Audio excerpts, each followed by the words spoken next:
शहडोल आपको बता दें कि लोकसभा चुनाव को लेकर शहडोल में चुनावी हलचल तेज हो गई है। लोकसभा चुनाव के पहले ही चुनावी नब्ज टटोलने पहुंचे छत्तीसगढ़ के सीएम विष्णुदेव साय और पूर्व सीएम कमलनाथ पर निशाना साधते हुए कहा कि वर्तमान में हालात ये है कि कमलनाथ छिंदवाड़ा में पूछ रहे हैं कि चुनाव मैदान में उतरूं या नहीं। सीएम ने पीएम मोदी की तारीफ करते हुए कहा कि प्रधानमंत्री नरेंद्र मोदी ने भारत की अर्थव्यवस्था में ऐतिहासिक सुधार किया है। आज भारत विश्व की 5वीं सबसे बड़ी अर्थव्यवस्था है। आज मोदी जी जहां भी जाते हैं वहां पूरा वातावरण मोदीमय हो जाता है। यह देश के 140 करोड़ जनता का सम्मान है।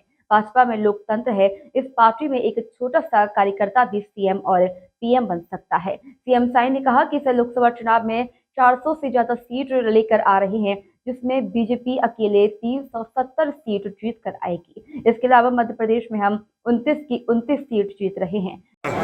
आज हम यहाँ मध्य प्रदेश में आए थे। सिंगरौली में प्रबुद्धजनों का सम्मेलन किए, सीधी में कार्यकर्ताओं का सम्मेलन किए और यहाँ पर जो प्रबंध समिति है शहडोल लोकसभा का, उनके साथ मुलाकात की। कमलनाथ जी, उमरिया के जिलाध्यक्ष श्री दिलीप पांडे जी, अनूपपुर के जिलाध्यक्ष श्री रामदास पुरी जी, कटनी के जिलाध्यक्ष श्री दीपक टंडन जी, जैतपुर के विधायक श्री जयसिंह मरावी जी, बांधागढ़ के विधायक श्री शिवनारायण सिंह जी, मानपुर के आई हैं नहीं विधायक बड़वारा श्री धीरेन्द्र सिंह जी, पूर्व जिलाध्यक्ष, पूर्व विधायकगण, प्रदेश कार्य समिति के सदस्यगण और मंच में विराजमान सभी नेतागण और शहडोल लोकसभा प्रबंध समिति के सभी कार्यकर्ता भाई और बहनों, आप सब लोगों ने जो आत्मीय स्वागत किया है उसके लिए मैं अत्यंत आभारी हूं और हमारी तरफ से भी आप सभी लोगों का हृदय से अभिनंदन है, स्वागत है। क्योंकि कुछ ही समय बाद यहां से जाना है, इसलिए ज्यादा वक्त नहीं लेते हुए और मैं तो अपने पुराने घर में पुराने परिवारजनों के साथ आज मिलने के लिए आया हूं, आप सब लोगों का दर्शन करने के लिए आया हूं। मैं कोई आप लोगों को चुनाव जीतने का टिप्स देने यहाँ पर नहीं आया हूं।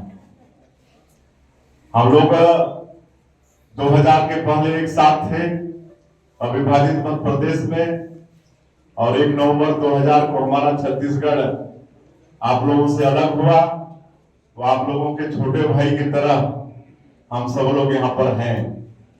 और जहां तक भारतीय जनता पार्टी संगठन का मामला है, मैं समझता हूं मध्य प्रदेश और छत्तीसगढ़ में जितना संगठन हम लोग का मजबूत है उतना शायद दूसरे प्रदेशों में नहीं। कि संगठन खड़ा करने का काम स्वर्गीय कुशाभाऊ ठाकरे जी जैसे और भी अनेक नेता जो संगठन के शिल्पी रहे उन्होंने किया है।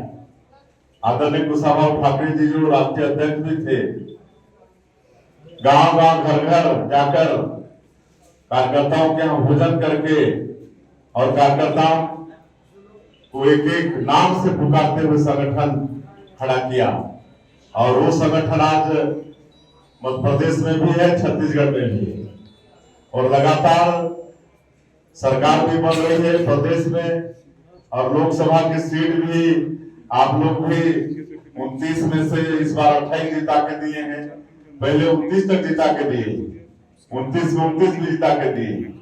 हम लोग भी छत्तीसगढ़ में इस बार 11 में 9 है, और इसके पहले 2 बार 11 में से 10-10 थे। तो ये संगठन का ही कमाल है, संगठन की बदौलत ही इतना अच्छा रिजल्ट भारतीय जनता पार्टी को दे पा रहे हैं। और लोकसभा चुनाव का संकलन कभी भी हो सकता है, कभी भी चुनाव की घोषणा हो सकती है, और हम सब लोग तैयारी में जुट भी गए हैं।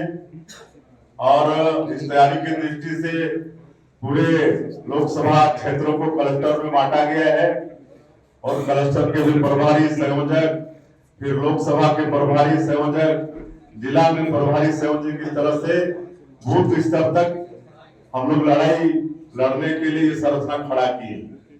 और असली लड़ाई तो हम लोग का बूथ में है ना। हम लोग का नारा भी है, मेरा बूथ सबसे मजबूत, मेरा बूथ सबसे मजबूत। अगर हम लोग बूथ को जिता देंगे तो हर चुनाव जीत जाएंगे। तो इसलिए असली लड़ाई हम लोग की बूथ में है। और यहाँ पर मैं समझता हूँ लोकसभा शहडोल के सभी जिम्मेदार लोग, सांसद से लेकर विधायक और हमारे संगठन के लोग, जिनके कंधों में लोकसभा चुनाव जिताने की जिम्मेदारी, वो सब लोग यहाँ पर आए। तो आप सब लोगों की जिम्मेदारी बनती है कि आने वाले लोकसभा के चुनाव में, जैसा यहाँ का रिकॉर्ड रहा है, शहडोल का जिताते रहे हमेशा। अभी 2024 के चुनाव में भी आप सब लोग जिताएंगे। और हम लोग का सौभाग्य है कि आज ये जो कार्यकर्ताओं की पार्टी है, भारतीय जनता पार्टी, ये विश्व की सबसे बड़ी पार्टी है। जितना मान और सम्मान कार्यकर्ताओं का भारतीय जनता पार्टी में है, उतना दूसरी पार्टी में नहीं। लोकतंत्र है इस पार्टी में। एक छोटा कार्यकर्ता भी अपने परिश्रम, अपने निष्ठा, अपनी ईमानदारी के कारण मुख्यमंत्री तक पहुंच सकता है। इसका जीता जागता उदाहरण मैं और एक चाय बेचने वाला का बेटा भी प्रधानमंत्री बन सकता है, भारतीय जनता पार्टी में ही संभव है। तो हम सब लोगों का सौभाग्य है कि ऐसी पार्टी के हम सब लोग कार्यकर्ता हैं। और भारतीय जनता पार्टी गांव गरीब किसान मजदूर की पार्टी है। सबका साथ, सबका विकास, सबका विश्वास और सबका प्रयास, इसको ध्येय वाक्य मानकर काम करने वाली पार्टी है। पंडित दीनदयाल उपाध्याय जी का एकात्म मानववाद और अंत्योदय, इसको हम लोग मूल मंत्र मानकर काम करते हैं।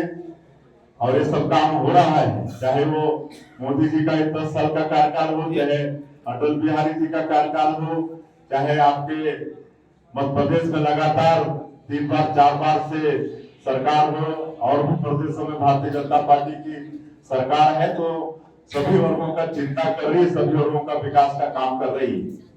और हमारे देश के यशस्वी प्रधानमंत्री सबका विकास किए हैं 10 वर्षों में, गरीबों के लिए खूब काम किए हैं।